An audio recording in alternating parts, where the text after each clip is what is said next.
Detenta que dividia a cela com Monique Medeiros denuncia que a mãe de Henri Borel praticou atos libidinosos com advogados de defesa. O SBT teve acesso a essa carta que descreve a ação. A reportagem é dela, da mãe do meu pequeno príncipe, Mônica Chagas, na tela. Presa há quase um ano, Monique Medeiros voltou a estampar as manchetes dos jornais, mas não pela morte do filho Henri Borel. Dessa vez, a professora foi acusada de cometer atos indecentes com os advogados dela. As cenas teriam sido contadas pela própria Monique para as companheiras que dividiam cela com ela no Instituto Penal Oscar Stevenson, em Benfica, zona norte do Rio. O relato está nessa carta que o SBT Rio teve acesso com exclusividade, que traz o nome de Fernanda Silva de Almeida como denunciante. A mensagem é destinada à diretora do Instituto Penal Santo Expedito. Logo no primeiro parágrafo, a detenta denuncia que Monique Medeiros e os advogados Tiago Minagé e Hugo Novaes praticam atos ilegais e ilícitos. No quarto parágrafo, ela relata que Monique tem um caso amoroso com os dois advogados e que eles praticam atos libidinosos diversos de conjunção carnal. Fernanda também descreve que Monique vai para o atendimento com os advogados sempre que pode, sem sutiã, para expor os seios e com um short colado, e que ele, sem citar o nome, acaricia o órgão genital. A ação teria acontecido em uma cabine chamada de parlatório, onde a detenta conversa com o advogado através de um vidro. Dentro dessas salinhas não há câmeras de segurança. Fernanda Almeida, que teria escrito a carta, ficou conhecida como Fernanda Bumbum após planejar a morte de uma rival de procedimento estético. Ela está presa desde janeiro de 2019. Na última audiência de Monique, no mês passado, ela disse que Fernanda teria ameaçado de morte. Após essa denúncia, a detenta foi transferida de cela e a Secretaria de Administração Penitenciária resolveu ouvir todas as outras 5 presas, que teriam afirmado a história do envolvimento amoroso de Monique com os advogados. A SEAP abriu um procedimento administrativo para apurar as informações que tramitam sob sigilo. Já a defesa de Monique Medeiros declarou repulsa e tristeza quanto à denúncia, além de falta de respeito, ética, compaixão e humanidade com os envolvidos no processo. Monique Medeiros é acusada de omitir as torturas sofridas pelo filho Henri Borel, praticadas pelo namorado, o ex-vereador Jairinho. O menino de 4 anos morreu na noite de 8 de março de 2021, no apartamento que morava com a mãe e o padrasto na Barra da Tijuca, zona oeste do Rio. A criança chegou a ser levada para um hospital particular, mas segundo as investigações, já estava sem vida. No dia 15 de março está marcada uma nova audiência dos réus, que pode determinar a ida de Monique e Jairinho à júri popular. Um dos advogados de Monique Medeiros disse que a carta da presa é mentirosa e diz que vai apresentar outras cartas das outras colegas de cela de Monique, desmentindo tudo que foi dito pela presa Fernanda Almeida.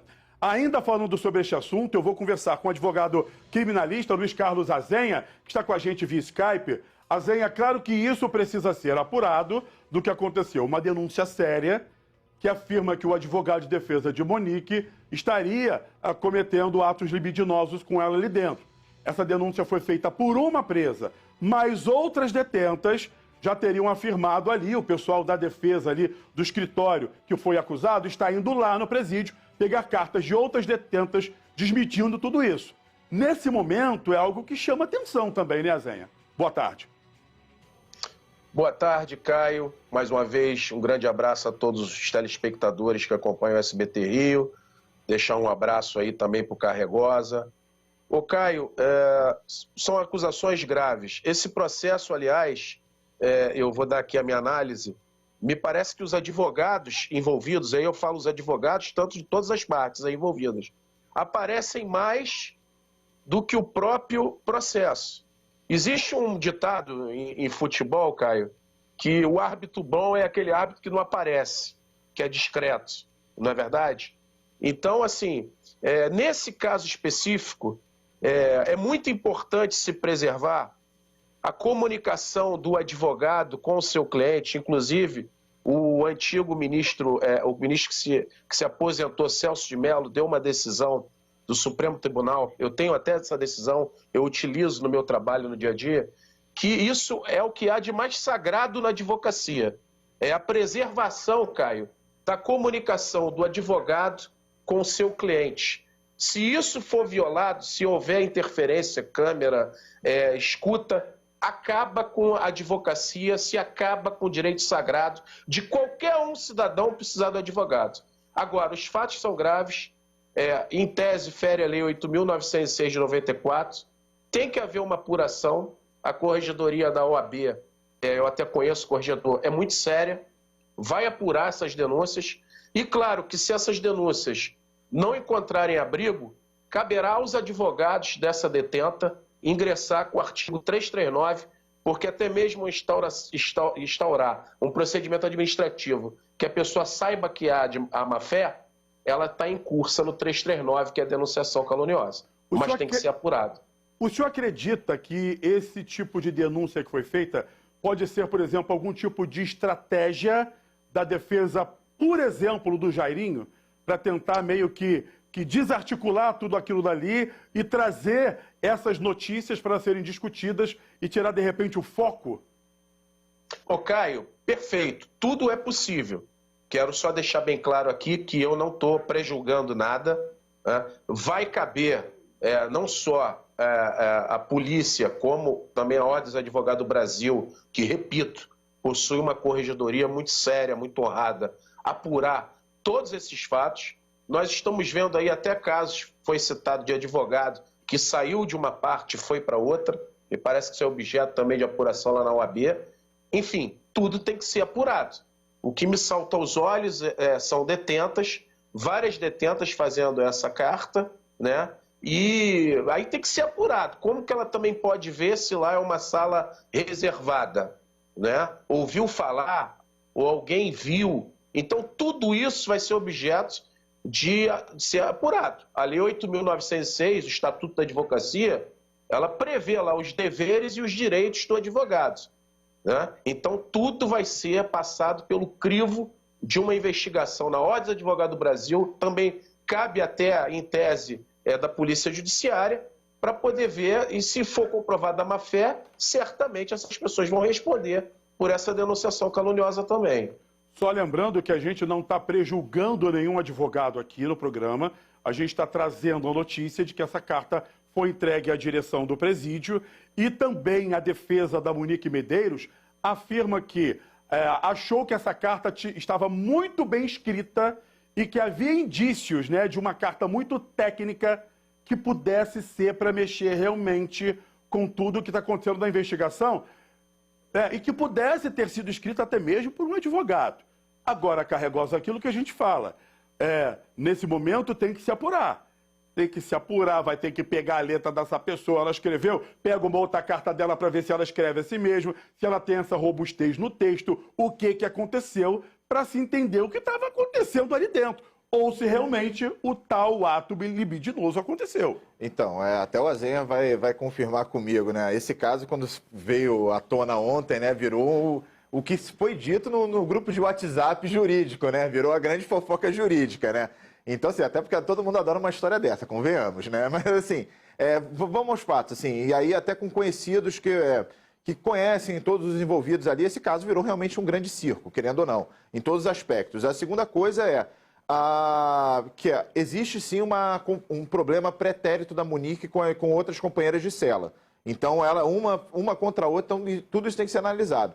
Vamos lá do ponto de vista criminal, de imputação de crime. Eu tenho minhas dúvidas se essa conduta que foi feita é crime. Agora, é uma infração, eventualmente, do Código de Ética da Advocacia? Qual conduta que você fala? Se teve algum ato libidinoso ali. Seria efetivamente crime se os dois estão de acordo? Não sei. Agora, seria uma infração do Código de Ética da OAB? Isso com certeza é. E por isso que é mais a OAB apurar efetivamente. Existe uma zona cinzenta aí de conseguir provar que isso aconteceu? Existe. Por isso que isso é uma coisa muito complicada. Porque a palavra é de um quanto do outro e as presas falam que ninguém teve acesso. Escutou falar, a Monique falar. Ou seja, é uma situação que é bem complexa. Agora, isso serve como munição para ajudar a pregar o caixão dela no tribunal do júri? Ajuda. Assim, esse tribunal do júri já é um dificílimo, porque é uma mãe que matou um filho, um caso que tomou uma proporção nacional, elas já estão pré-julgadas, todo mundo ali, e o Azenha vai saber falar melhor, porque é advogado, também faz júri, vai saber, já é uma situação que você pega as pessoas que estão no tribunal do júri, já conhecem o caso, ou seja, você já tem que tentar mudar o pré-julgamento daquela pessoa que está ali, que é muito difícil nesse caso, e quando tem uma história dessa, que é sórdida, né, que é uma história que é quase de fofoca, ajuda mais ainda, como eu falo, a pregar, às vezes, o caixão do cliente, né? E, obviamente, a tentar. Agora, eu vou ser bem sincero, é uma situação não tão fácil de provar, né? E é mais importante mesmo para a OAB provar efetivamente do que do aspecto de vida, o aspecto realmente de criminal. E, obviamente, a SEAP, porque também pode ter algum ato que pode ser considerado contra, que pode gerar alguma coisa, repercussão administrativa dentro do presídio para Munique, né? Com certeza vai ter uma investigação administrativa ali. Agora, Zenha, a minha pergunta para você é o seguinte: nesse local ali do parlatório, por exemplo, tem câmeras do lado de fora e dentro também tem câmeras para que todo mundo possa ter acesso e sabe o que está acontecendo, ou não tem câmeras? Não, perfeito. Eu concordo com o que o doutor Carregosa falou. Realmente, a questão aí pode beirar um fato atípico, ele assiste razão, eu também sou dessa opinião. Agora, a Ordem dos Advogados, através da sua corregedoria, pode solicitar à SEAP, a Secretaria de Administração Penitenciária, aos valorosos policiais penais, eu sempre gosto de falar policiais penais, que são, pedir as câmeras para que possa analisar. Agora, volto a dizer, eu acredito que vai ser difícil provar uma situação dessa. E no caso de comprovado também que houve a má-fé, que foi algum advogado, alguma advogada, a gente não sabe. A gente está aqui fazendo uma análise de um contexto. Caberá também aquelas partes que foram vítimas dessa denúncia promover uma representação criminal. O doutor Carregosa está aí, sabe muito bem, do 339, que é a denunciação caluniosa. Essa é a minha opinião. Entendeu, Caio? Acho que foi muito interessante o que vocês colocaram aqui. Por exemplo, até que ponto o que interessa esse tipo de notícia vir para a mídia, se fosse justamente para imputar alguma coisa contra a Munique, para acabar ainda mais com aquilo que ela é suspeita de ter cometido. Esse é o primeiro passo. O segundo passo, a quem interessaria que isso viesse à tona para dar algum tipo de benefício? Por mais que eu, Caio, ache que não vai ter benefício para a segunda parte. Agora, que tem que ser apurado, tem. Porque senão vai parecer que tudo quanto é advogado que vai ali está cometendo algum tipo de ato infracionário ali dentro, atos libidinosos, e não é isso que acontece ali, gente. Esse caso já está beirando a loucura, assim, de várias coisas estão acontecendo. Então, tudo é possível. Eu acho até difícil, eu acho realmente que pode ter sido ali uma implicância mesmo de presas ali, e a coisa toma. Agora, quem vai sair prejudicado? Obviamente é Munique nessa história, isso é fato. Isso é fato, isso piora ainda mais a situação dela, a impressão que os jurados vão ter no julgamento dela. E não deixa de ser, se o caso realmente não foi isso que aconteceu, um assassinato de reputação também dos advogados ali. Que hoje em dia é uma coisa muito séria e muito perigosa. Às vezes as pessoas têm reputação. E às vezes uma situação dessa, infelizmente, ele sendo inocente, acaba manchando também a imagem deles, né? Você falou tudo, assassinato da reputação desses profissionais, advogados, né? Manchando também mais ainda a imagem dessa detenta por causa do crime que ela já está presa, suspeita de ter participado da morte do próprio filho. Agora, Azenha, isso poderia beneficiar de alguma forma essa notícia, né? Essas denúncias, o Jairinho de alguma forma? Caio, eu acho difícil. Eu concordo novamente com o Carregosa. Isso serve somente para atrapalhar mais ainda a vida processual, né, da acusada Munique, que, assim, na minha análise, não vai contribuir ali porque o processo penal é o que está numa cela mesmo. O que tiver ali dentro é o que vale para os jurados, principalmente para os jurados, porque esse processo, certamente, eles vão ser pronunciados e submetidos ao egresso tribunal do júri. Então, só serve para poder realmente atrapalhar mais a vida da Munique. Os advogados também ficam, como o Carregosa falou, é uma situação difícil, porque já ficam queimados, né, com essa situação, que é uma situação que, se comprovado que eles não cometeram, poxa, como é que fica a imagem dos advogados que já está em toda a mídia, já está em todo o Brasil? É uma situação difícil, entendeu? Realmente eu concordo com o Carregosa nessa parte aí que ele falou.